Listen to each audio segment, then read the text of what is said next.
பிரித்தானியாவில் தனது சொந்த மனைவியை கொலை செய்து சடலத்தை வீட்டு ஃப்ரீசருக்குள் மறைத்து வைத்ததாக குற்றம் சாட்டப்பட்ட நபர் ஒருவர் நீதிமன்றத்தில் முன்னிலைப்படுத்தப்பட்டுள்ளார். வேக்ஃபீல்டு பகுதியில் உள்ள கென் சர்ச்சில் டிரைவ் எனும் இடத்தில் வசித்து வந்த கரோலன் என்ற பெண்ணின் சடலம் கடந்த மார்ச் மாதம் 5ஆம் திகதி அவரது வீட்டிலிருந்த ஃப்ரீசருக்குள் இருந்து மீட்கப்பட்டது.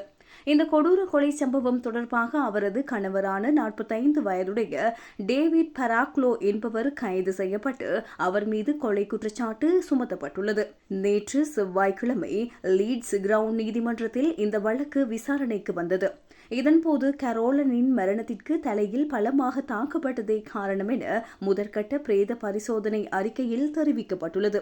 நீதிமன்றத்தில் முன்னிலைப்படுத்தப்பட்ட டேவிட் பராக்லோவிடம் இந்த வழக்கு தொடர்பான அடுத்த கட்ட விசாரணை மே மாதம் 8ஆம் திகதி நடைபெறும் என்றும் வழக்கின் இறுதி விசாரணை எதிர்வரும் அக்டோபர் மாதம் 5ஆம் திகதி ஆரம்பமாகும் என்றும் நீதிபதி தெரிவித்துள்ளார். உயிரிழந்த கரோலன் மிகவும் அழகானவர் என்றும் எப்போதும் புன்னகையுடன் இருப்பவர் என்றும் வர்ணித்துள்ள அவரது சகோதரி மற்றும் நண்பர்கள் வீட்டின் முன்னால் பூச்செண்டுகளை வைத்து தமது கவலையை தெரிவித்து வருகின்றனர். ஒரு அழகிய பெண்ணின் வாழ்க்கை அவரது சொந்த வீட்டிலேயே இவ்வாறான கொடூரமான முறையில் முடிவுக்கு வந்திருப்பது அப்பகுதி மக்களிடையே பெரும் சோகத்தை ஏற்படுத்தியுள்ளது.